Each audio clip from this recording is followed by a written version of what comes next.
The Telltale Heart by Edgar Allan Poe.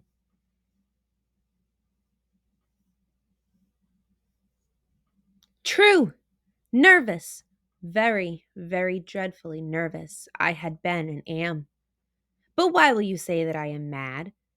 The disease had sharpened my senses, not destroyed, not dulled them. Above all was the sense of hearing acute. I heard all things in the heaven and in the earth. I heard many things in hell.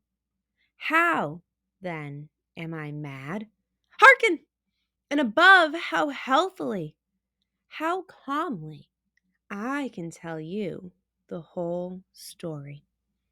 It is impossible to say how first the idea entered my brain, but once conceived, it haunted me day and night. Object, there was none.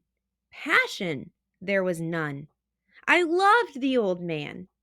He had never wronged me. He had never given me insult. For his gold I had no desire. I think it was his eye. Yes, it was this. One of his eyes resembled that of a vulture, a pale blue eye with a film over it. Whenever it fell upon me, my blood ran cold. And so, by degrees, very gradually, I made up my mind to take the life of the old man, and thus rid myself of the eye forever. Now, this is the point. You fancy me mad. Madmen know nothing. But you should have seen me. You should have seen how wisely I proceeded, with what caution, with what foresight, with what dissimulation I went to work. I was never kinder to the old man than during the whole week before I killed him. And every night, about midnight, I turned the latch of his door and opened it. Oh, so gently. And then, when I had made an opening sufficient for my head, I put in a dark lantern, all closed so that no light shone out, and then I thrust in my head. Oh, you would have laughed to see how cunningly I thrust it in. I moved it slowly, very, very slowly, so that I might not disturb the old man's sleep. It took me an hour to place my whole head within the opening, so far that I could see him as he lay upon his bed. Ha! Would a madman have been so wise as this? And then, when my head was well in the room, I undid the lantern cautiously. Oh, so cautiously, cautiously, for the hinges creaked. I undid it just so much that a single thin ray fell upon the vulture eye. And this I did for 7 long nights. Every night, just at midnight. But I found the eye always closed. And so it was impossible to do the work, for it was not the old man who vexed me, but his evil eye. And every morning when the day broke, I went boldly into the chamber and spoke courageously to him, calling him by name in a hearty tone and inquiring how he had passed the night.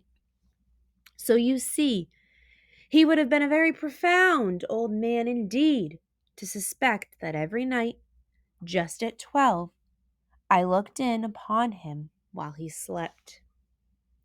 Upon the 8th night, I was more than usually cautious in opening the door. A watch's minute hand moves more quickly than did mine.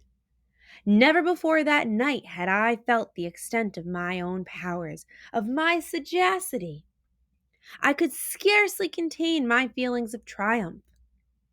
To think that there I was, opening the door little by little, and he not even to dream of my secret deeds or thoughts. I fairly chuckled at the idea, and perhaps he heard me, for he moved on the bed suddenly, as if startled. Now, you may think that I drew back, but no. His room was as black as pitch with the thick darkness, for the shutters were close fastened through fear of robbers. And so I knew that he could not see the opening of the door, and I kept pushing it on steadily, steadily.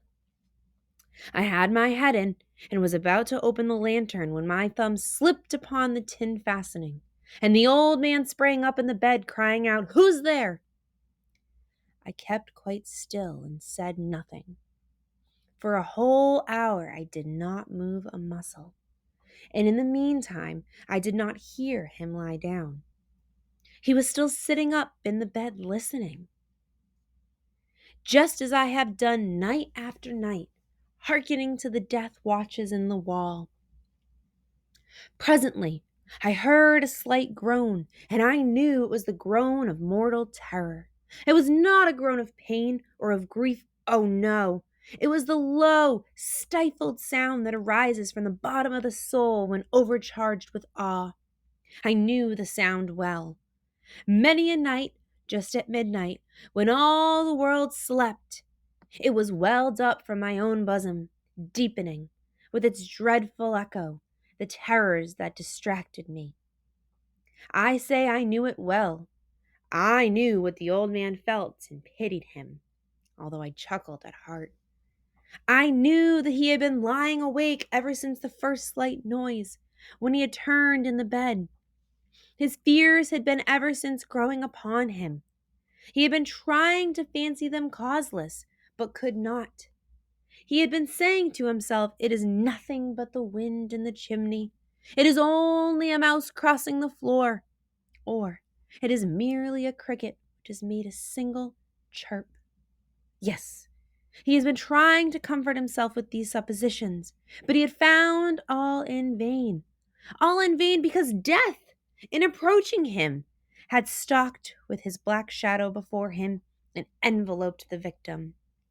And it was the mournful influence of the unperceived shadow that caused him to feel, although he neither saw nor heard, to feel the presence of my head within the room. When I had waited a long time, very patiently, without hearing him lie down, I resolved to open a very, very little crevice in the lantern. So I opened it. You cannot imagine how stealthily, until at length a single dim ray, like the thread of the spider, shot from out of the crevice and full upon the vulture eye. It was open, wide open, and I grew furious as I gazed upon it. I saw it with perfect distinctness, all a dull blue, with a hideous veil over it that chilled the very marrow in my bones.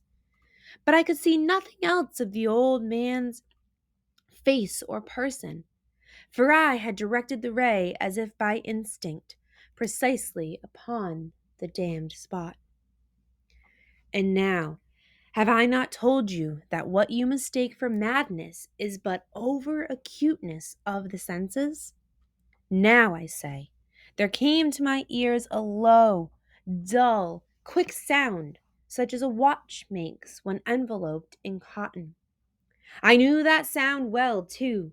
It was the beating of the old man's heart.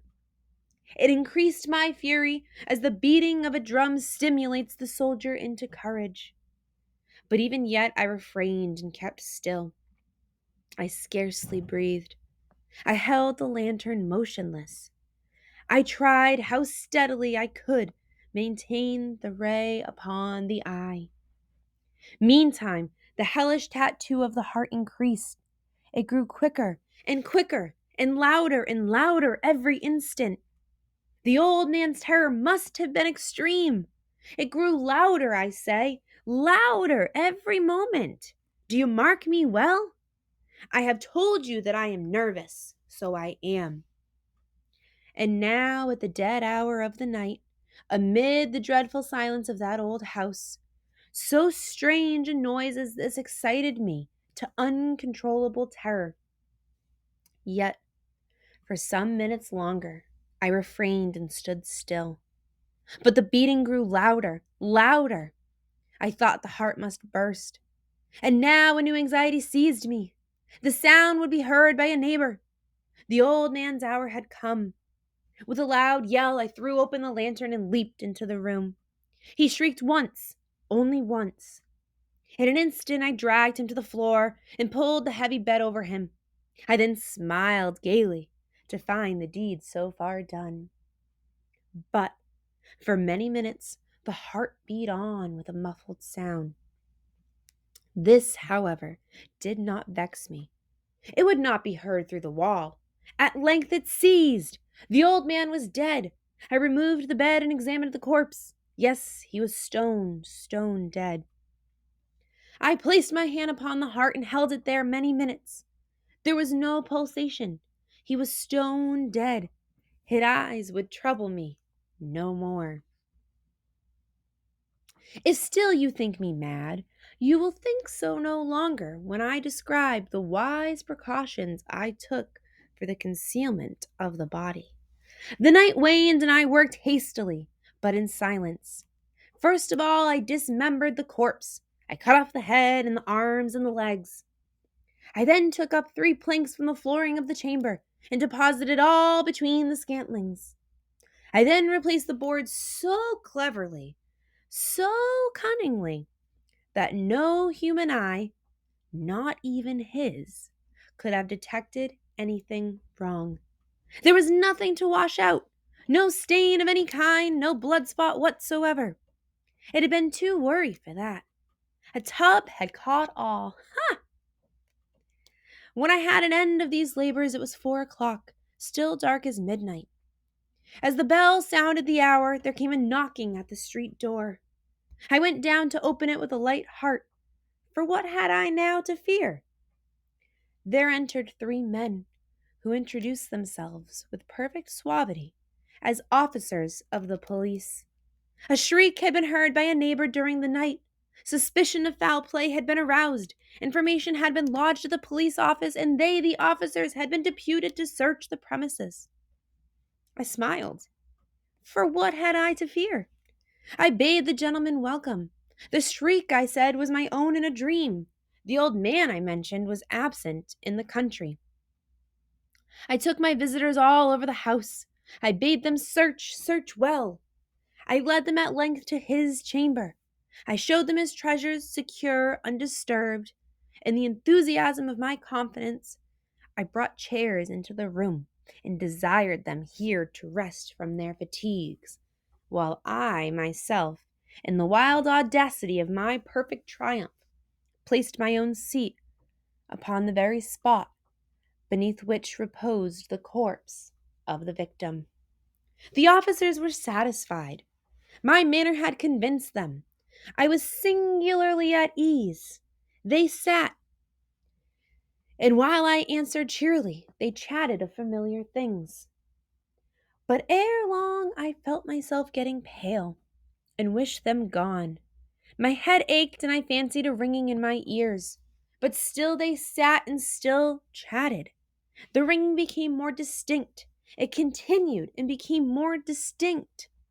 I talked more freely to get rid of the feeling, but it continued and gained distinctiveness until at length I found that the noise was not within my ears.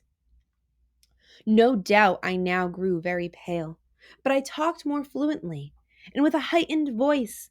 Yet the sound increased, and what could I do? It was a low, dull, quick sound, much such a sound as a watch makes when enveloped in cotton. I gasped for breath, and yet the officers heard it not. I talked more quickly, more vehemently, but the noise steadily increased. I arose and argued about trifles in a high key and with violent gesticulations, but the noise steadily increased. Why would they not be gone? I paced the floor to and fro with heavy strides, as if excited to fury by the observation of the men, but the noise steadily increased. Oh God, what could I do? I foamed, I raved, I swore. I swung the chair upon which I had been sitting and grated upon the boards. But the noise arose all over and continually increased. It grew louder, louder, louder, and still the men chatted pleasantly and smiled. Was it possible they heard not? Almighty God, no, no, they heard, they suspected, they knew. They were making a mockery of my horror. This I thought, and this I think. But anything was better than this agony. Anything was more tolerable than this derision. I could bear those hypocritical smiles no longer. I felt that I must scream or die, and now again, hark! Louder, louder, louder, louder! Villains, I shrieked, dissemble no more. I admit the deed, tear up the planks. Here, here, it is the beating of his hideous heart. And that is the end of Telltale Heart, ladies and gentlemen.